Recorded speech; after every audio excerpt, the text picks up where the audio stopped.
की आपण आम्हाला आपले कणकर विचार इथे मांडावे।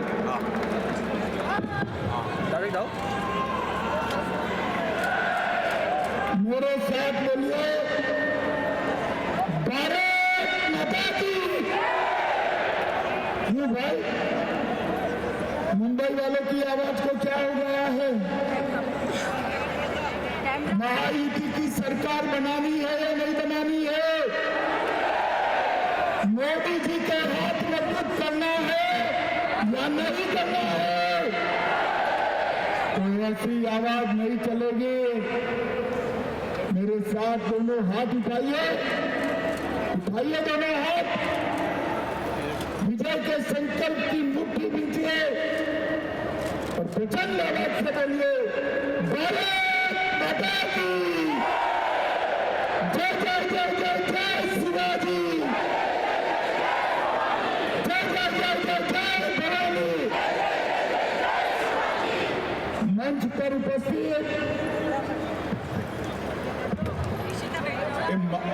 माइक वाले कहाँ बैठे, थोड़ी आवाज बढ़ाओ भाई। मंच पर उपस्थित मुंबई प्रदेश भाजपा के अध्यक्ष श्रीमान आशीष सलार जी, मेरे मित्र और भाजपा के नेता डॉक्टर किरीट सोमैया जी, हमारे पूर्व सांसद मनोज कोटक जी, श्रीमान प्रकाश मेहता जी, दिलीप बल्वी जी, सुषमा जी सावंत, श्री रवि पुंज, शिवाजी राव नालवड़े जी, सुरेश भालेराव जी, बहन योजना ठाकरे जी, और आज जिनको जिताने की अपील करने के लिए आया हूँ, घाट के ऊपर पूर्व के हमारे प्रत्याशी भाई पराग शाह के लिए जोर से ताली बजाइए। घाट के ऊपर पश्चिम से श्री राम कदम जी, अजय राम कदम जी, मुलुंड से श्री मिहिर कोटेजा जी, भित्रोली से बहन सुवर्णा करंजे जी, सुवर्णा जी आगे आइए, थोड़ा सब दिख पाए। मानखुर्द शिवाजी नगर से श्री सुरेश पाटिल जी, और भांडुप से श्री अशोक पाटिल जी। और आज के कार्यक्रम में इतनी बड़ी संख्या में आए हुए प्यारे भाइयों बहनों माताओं और मेरे जिगर के टुकड़े जैसे युवा मित्रों, आप सभी को मेरा राम राम।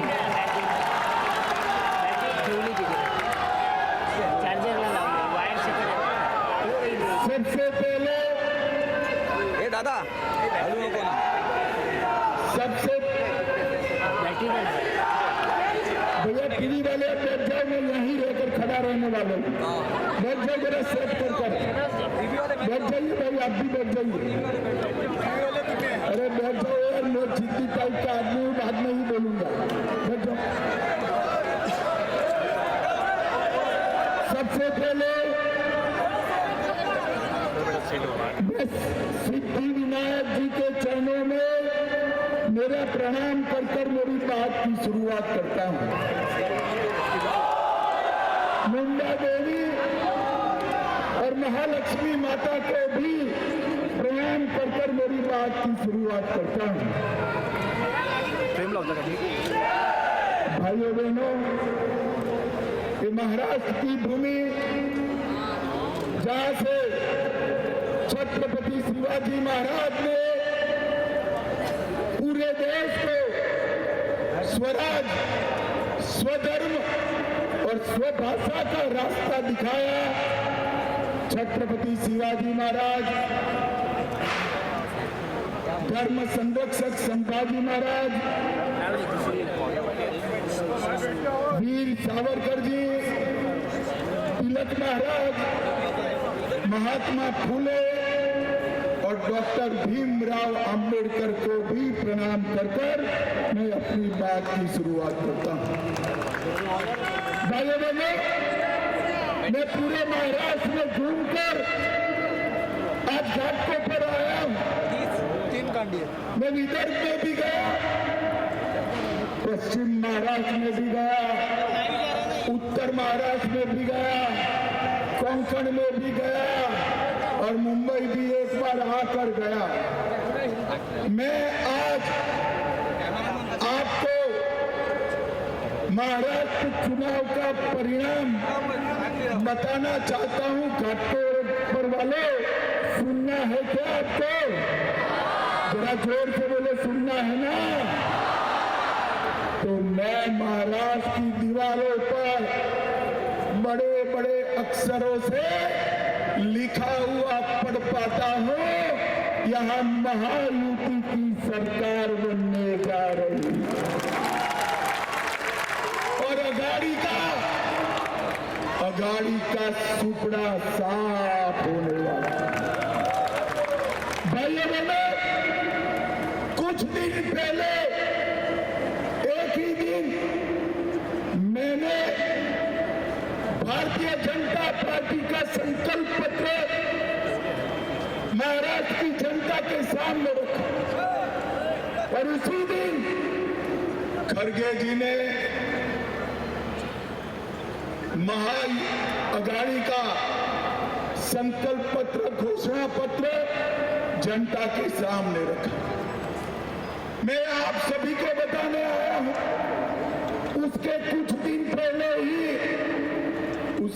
दिन पहले ही खड़गे जी ने महाराष्ट्र कांग्रेस को कहा, वादे ऐसे करिए जो पूरे हो पाए, ऐसे वादे मत करिए कि जो पूरे न हो। अब मुझे बताओ, कांग्रेस के वादे पर कांग्रेस के राष्ट्रीय अध्यक्ष को भी भरोसा नहीं है। आपको है क्या? जरा जोर से बोलो, है क्या? और दूसरी ओर नरेंद्र मोदी जी का वादा होता है जो पत्थर पर लकीर होता है। भाइयों बहनों, मैं महाराष्ट्र की और मुंबई की घाटों पर की जनता को कहकर जाता हूं कि मोदी जी के नेतृत्व में हमने जो जो वादे किए हैं वो सारे वादे समाप्त करने की मोदी की खुद की गारंटी है, मोदी जी की गारंटी। और हमारा ट्रैक रिकॉर्ड है कि हमने जो जो वादे किए वो पूरे किए। घाटों पर वाले मुझे बताओ, पूरे देश में कोई मानता था कि कश्मीर से धारा 370 चली जाएगी? कोई मानता था? भारतीय जनता पार्टी का वादा था। आपने 2019 में मोदी जी को फिर से प्रधानमंत्री बनाया। मोदी जी ने पलक झपकते ही धारा 370 को समाप्त कर दिया, समाप्त। और हमेशा के लिए हमारे कश्मीर को भारत के साथ जोड़ने का काम। और मुझे बराबर याद है, संसद में जब धारा 370 का हटाने का बिल लेकर खड़ा हुआ, ये राहुल बाबा, शरद पवार जी की पार्टी, ममता बनर्जी की पार्टी, कांग्रेस पार्टी, अखिलेश यादव की पार्टी, स्टालिन जी की पार्टी और उद्धव शिवसेना, ये सभी के सभी काऊ करने वो कहने लगे धारा 370 मत हटाई। मैंने बड़ी विनम्रता से पूछा कि भाई क्यों न हटाए? तो उन्होंने कहा धारा 370 हटाओगे तो देश में खून की नदियां बहेंगी। भाइयों बहनों, आज मैं घाटों पर पर की जनता के सामने कहने आया हूं, राहुल बाबा कान खोलकर सुन लो, 370 हटे हुए 6 साल हो गए, खून की नदियां छोड़ो, किसी की कंकर चलाने की हिम्मत नहीं है कंकर चलाने। मोदी जी ने देश को आतंकवाद से मुक्त किया, मोदी जी ने देश को नक्सलवाद से मुक्त किया है। और अभी कुछ दिन पहले कांग्रेस पार्टी ने प्रस्ताव किया कि धारा 370 वापिस लानी चाहिए। सबसे पहले तो मैं उद्धव ठाकरे को पूछना चाहता हूं, उद्धव जी जरा महाराष्ट्र की जनता के सामने आपका स्टैंड तय करो, धारा 370 वापिस लाना चाहते हो या नहीं लाना चाहते। खैर उद्धव जी तो सत्ता के लिए कांग्रेस की गोदी में बैठे हैं, उनके जवाब की अपेक्षा मत करना, मगर मैं कहकर जाता हूं, राहुल बाबा आप तो क्या, आपकी चौथी पीढ़ी भी आएगी, धारा 370 वापिस नहीं।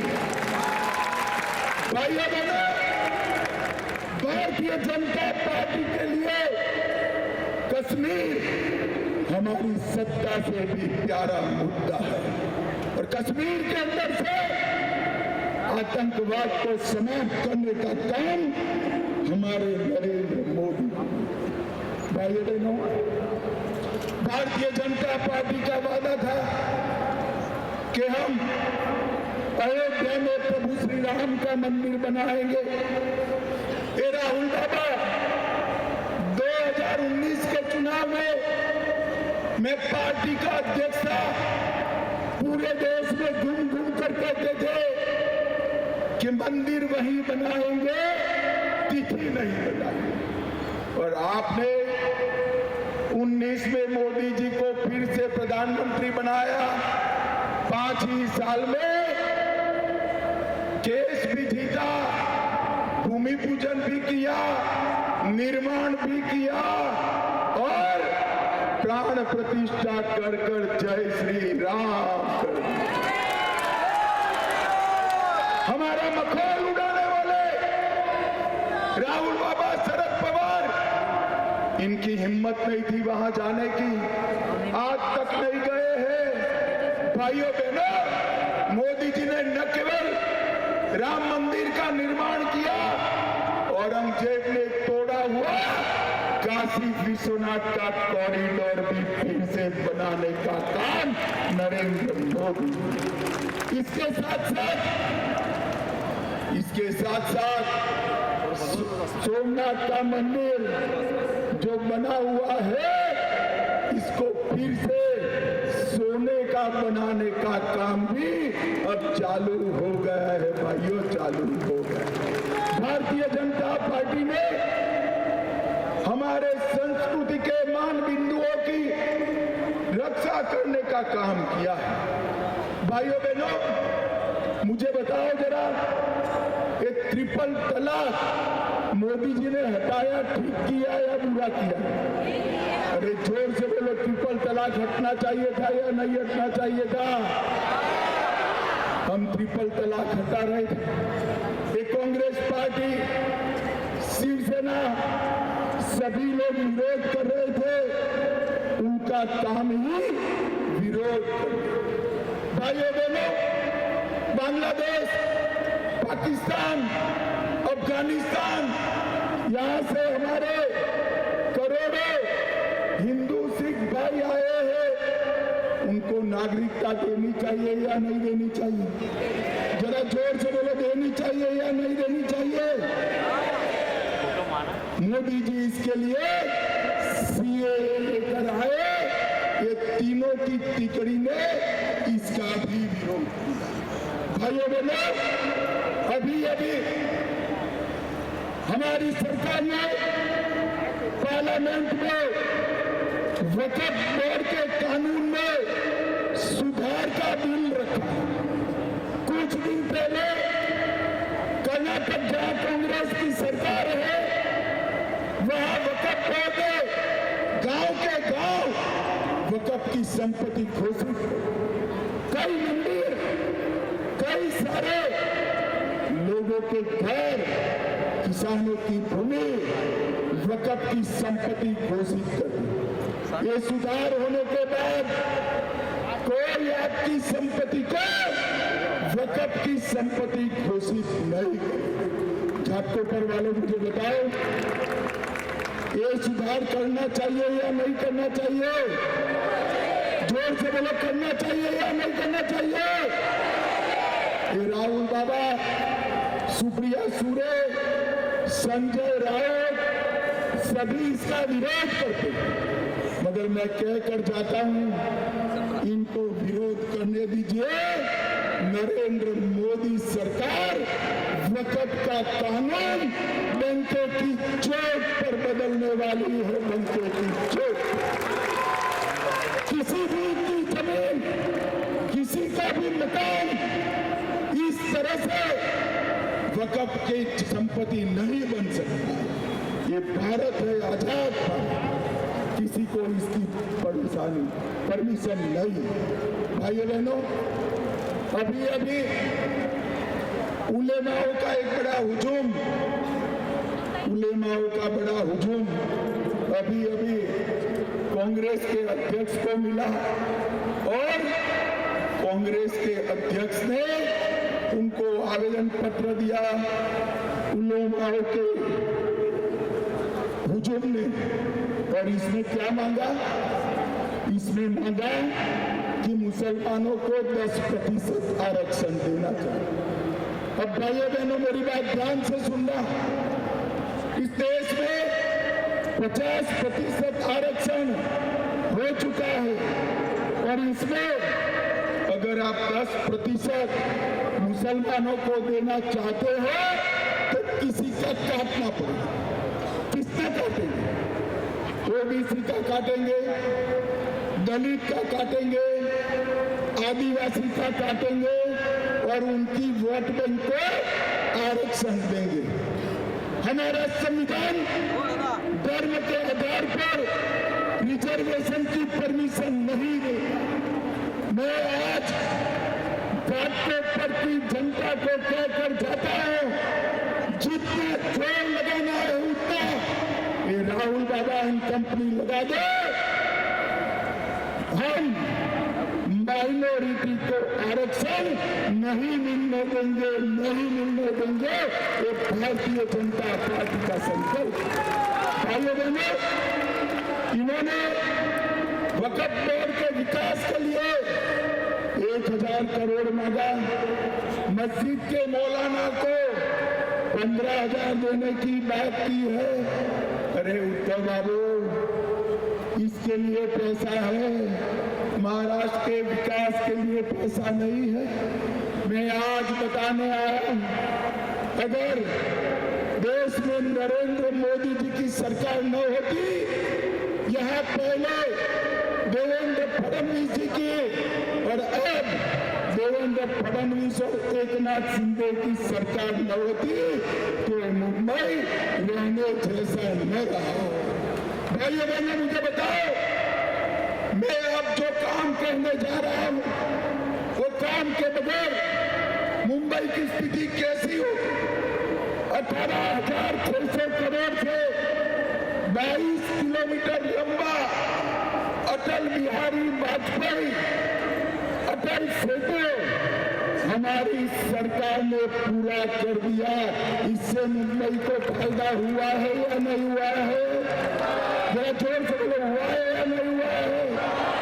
मुंबई अहमदाबाद देश की पहली हाई स्पीड रेलवे बनने वाली है। इससे मुंबई को फायदा होगा या नहीं होगा? 14,000 करोड़ से मुंबई का कोस्टल रोड, जिसका 87% काम पूरा हो गया है। आप यूपी की सरकार ला दो, 2 ही साल में हमारा हमारा कोस्टल रोड चालू हो जाएगा। इससे मुंबई को फायदा होगा या नहीं होगा? समृद्धि महामार्ग 60,000 करोड़ का 98% काम पूरा हो गया है। घंटों बच जाएंगे, 10 जिलों से एक गुजरेगा। इससे मुंबई का व्यापार बढ़ेगा। और अक्टूबर 2024 में, अरे अक्टूबर 2025 हमारा मुंबई का अंतर्राष्ट्रीय नया हवाई अड्डा भी बनकर समाप्त हो जाएगा। भाइयों बहनों, मुंबई मेट्रो रेल परियोजना, इसके साथ साथ मरीन ड्राइव सुरंग परियोजना और धारावी का पुनर्विकास, ये सारे काम मुझे बताओ जरा, मुझे बताओ, अदानी वाले कर सकते हैं क्या? जोर से बोले, कर सकते हैं? भाइयों बहनों, इन्होंने 370 हटाने का विरोध किया, इन्होंने ट्रिपल तलाक हटाने का विरोध किया, सीए लाने का विरोध किया, राम जन्मभूमि मंदिर का विरोध किया और मुंबई की विकास की परियोजनाओं का भी विरोध करने का काम ये अघाड़ी की सरकार ने किया है। अघाड़ी की सरकार केवल और केवल किसी का समर्थन कर सकती है तो मौलवियों को 15,000 रुपया देने का भी समर्थन। भाइयों बहनों, लाडली बहन योजना के तहत हर बहन के अकाउंट में हर महीना एक राशि जमा हुई, इसका भी विरोध किया। हम घुसपैठियों को हटा रहे हैं, उसका भी विरोध किया। औरंगाबाद का नाम छत्रपति संभाजी नगर करने का भी विरोध किया। अहमदनगर का नाम अहल्याबाई करने का भी विरोध किया। भाइयों बहनों, ये परिवारवादी संगठन और ये जनता को गुमराह कर। अभी कुछ दिन पहले राहुल बाबा संविधान की प्रतियां लहरा रहे थे, बांट रहे थे। पत्रकारों ने संविधान को खोलकर देखा तो ये नकली संविधान था, अंदर एक भी शब्द छापा नहीं हुआ था। सारे के सारे पन्ने जो लोग जनता के साथ इस तरह का छलावा करे, उसको सत्ता देनी चाहिए क्या? जोर से बोलो, देनी चाहिए क्या? भाइयों बहनों, मुंबई और महाराष्ट्र का विकास केवल और केवल नरेंद्र मोदी जी के हाथ से हो सकता है। यहाँ पर महायुति की सरकार लाइए, तभी जाकर महाराष्ट्र और मुंबई का विकास होगा। आज मैं मुंबई में शरद पवार जी को, राहुल गांधी जी को पूछना चाहता हूं, 2004 से 14 तक आपकी सरकार चली, आपने महाराष्ट्र के विकास के लिए कितना रुपया मिला? भाइयों बहनों, हिसाब नहीं देते, मगर मैं हिसाब लेकर आया हूं। 2004 से 14 तक इन्होंने 1,91,000 करोड़ रुपया दिया, सिर्फ 1,91,000।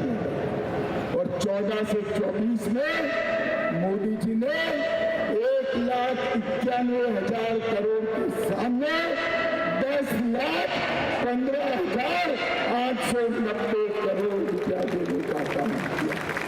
ये विकास की धारा नरेंद्र भाई ही आगे बढ़ा सकते हैं। एकनाथ शिंदे, देवेंद्र जी और अजीत दादा की टीम ही बढ़ा सकती है।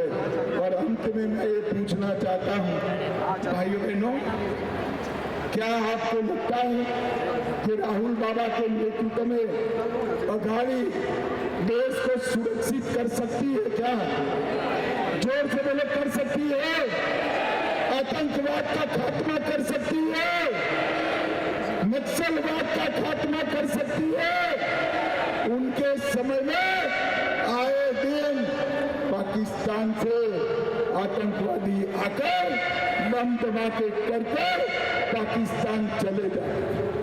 नरेंद्र मोदी जी की सरकार बनाई, उरी और पुलवामा में हमला हुआ, 10 दिन में पाकिस्तान के घर में घुसकर सर्जिकल स्ट्राइक और एयर स्ट्राइक कर आतंकवादियों का हिसाब किताब चुकता करने का काम नरेंद्र मोदी जी ने किया। वोट बैंक की लालच में देश को असुरक्षित करेंगे। इनके हाथ में ना महाराष्ट्र सुरक्षित है ना देश। भाई बहनों, मोदी जी ने महाराष्ट्र के संपूर्ण विकास का वादा किया। अभी अभी वाडवान में 70,000 करोड़ से महाराष्ट्र का, सिर्फ महाराष्ट्र नहीं, एशिया का सबसे बड़ा पोर्ट बनाने का निर्णय नरेंद्र मोदी जी ने दिया है, जो मुंबई और पूरे महाराष्ट्र का विकास करेगा। भाइयों बहनों, मैं अंत में इतना ही कहना है, इन लोगों के झूठे वादे और गुमराह करने वाली बातों में मत आइएगा।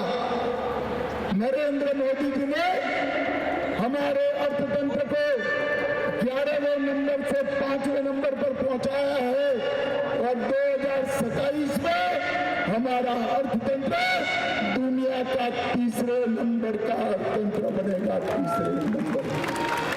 देश को समृद्ध और सुरक्षित बनाने के लिए नरेंद्र मोदी जी को हाथ मजबूत करिए और नरेंद्र मोदी जी के हाथ मजबूत करने के लिए देवेंद्र फडणवीस, एकनाथ शिंदे और अजीत दादा की महायुति की सरकार बनाई। मुझे बताओ घाटकोपर वालों, 20 तारीख को कमल के निशान पर बटन दबाएंगे क्या? जरा जोर से बोलो, दबाएंगे? भाजपा के सारे प्रत्याशियों को जिताएंगे, महायुति की सरकार बनाएंगे, मोदी जी के हाथ मजबूत करेंगे। तो मेरे साथ दोनों हाथ उठाइए दोनों हाथ, विजय के संकल्प की मुट्ठी बीचे और बोलिए जय श्री राम, जय जय श्री राम। भारत माता की, भारत माता की, वंदे वंदे। घाटकोपर वालों का बहुत बहुत धन्यवाद, प्रणाम। धन्यवाद अमित जी, आपकी इस ओजस्वी वाणी को विचार लेके हम आपको विश्वास दिलाते हैं कि महायुति की सभी सीट यहाँ से चुन के आएगी। सर्वांनी महाराष्ट्र गीतासाठी उभं राहावं, महाराष्ट्र गीत सर्वांनी महाराष्ट्र गीतासाठी आपल्या जागेवर उभं राहावं।